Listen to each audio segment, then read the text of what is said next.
एक गांव में रामू नाम का एक गरीब किसान रहता था। उसके पास थोड़ी सी जमीन और एक पुराना हल था। वह रोज मेहनत से खेत जोतता, चाहे धूप हो या बारिश, फसल कम होती फिर भी वह ईमानदारी नहीं छोड़ता। एक साल सूखा पड़ा, तब भी रामू ने हार नहीं मानी। उसने कम पानी वाली फसल बोई और सब्र रखा। उसकी मेहनत रंग लाई और अच्छी पैदावार हुई। गांव वालों ने उस एक छोटे से जंगल में एक नन्ही चिड़िया रहती थी। वह रोज सुबह सूरज की पहली किरणों के साथ उड़ती और पेड़ों पर अपने दोस्तों से खेलती।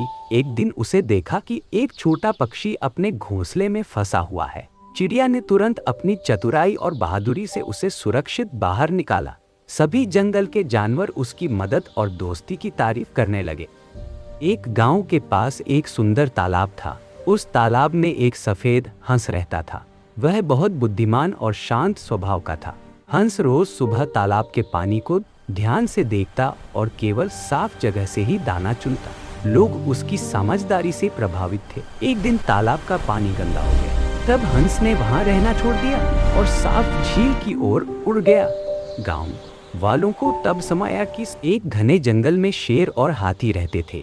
शेर जंगल का राजा था और अपनी ताकत पर बहुत घमंड करता था। हाथी बड़ा और शक्तिशाली था, लेकिन स्वभाव से शांत और समझदार। शेर अक्सर छोटे जानवरों को डराता और कहता, मैं सबसे ताकतवर हूँ, मुझसे कोई नहीं जीत सकता। एक दिन जंगल में भयानक आग लग गई। जानवर इधर उधर भाग दो भाई थे, दोनों स्कूल जाते थे। एक दिन माँ के पास फीस भरने के पैसे नहीं बचे। बड़े भाई ने छोटे भाई का हाथ पकड़कर बोला, तुम स्कूल जाओ, मैं मजदूरी करके तुम्हारी फीस भरूंगा। छोटा भाई डॉक्टर बन गया और बड़ा भाई जिंदगी भर मजदूर ही रहा। क्या आपके घर में भी ऐसा कोई भाई या बहन है जिसने आपके लिए सैक्रिफाइस किया हो? एक गरीब लकड़हारा जंगल में लकड़ी काटता था। एक दिन उसकी कुल्हाड़ी नदी में गिर गई। वह दुखी होकर रोने लगा। नदी की देवी आई और सोने चांदी की कुल्हाड़ियां दिखाई। लकड़हे ने ईमानदारी से मना कर दिया। अंत में उसकी लोहे की कुल्हाड़ी मिली।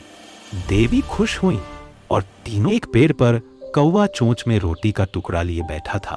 नीचे से लोमड़ी ने मीठी आवाज में कहा, कौवे भाई, तुम्हारी आवाज बहुत सुंदर है, जरा गाना सुनाओ। कौवे ने जैसे ही मुंह खोला, रोटी नीचे गिर गई। मुंह खोला, रोटी नीचे गिर गई। लोमड़ी रोटी लेकर भाग गई और कौवा रोने लगा। यह प्यारा तोता इस ट्रेन की पटरी पर एक नारियल के पेड़ को लगाता है, फिर उसी नारियल के पेड़ पर पानी को डालता है। अब नारियल का पेड़ बड़ा होने लगता है और उसमें बहुत सारे नारियल लगने लगते हैं। फिर तोता मजे से नारियल का पानी पीने लगता है। तभी अचानक उसी पटरी पर एक ट्रेन आ जाती है। तोता ट्रेन को रोकने की बहुत कोशिश करता है, लेकिन ट्रेन नारियल के पेड़ से टकरा जाती है और नारियल का पेड़ टूट कर बिखर जाता है। लेकिन कुछ समय बाद उसी टूटे नारियल के पेड़ से एक छोटा नारियल का पौधा उगने लगता है। लेकिन तोता फिर भी रोने लगता है, क्योंकि किसी ने लाइक सब्सक्राइब नहीं किया।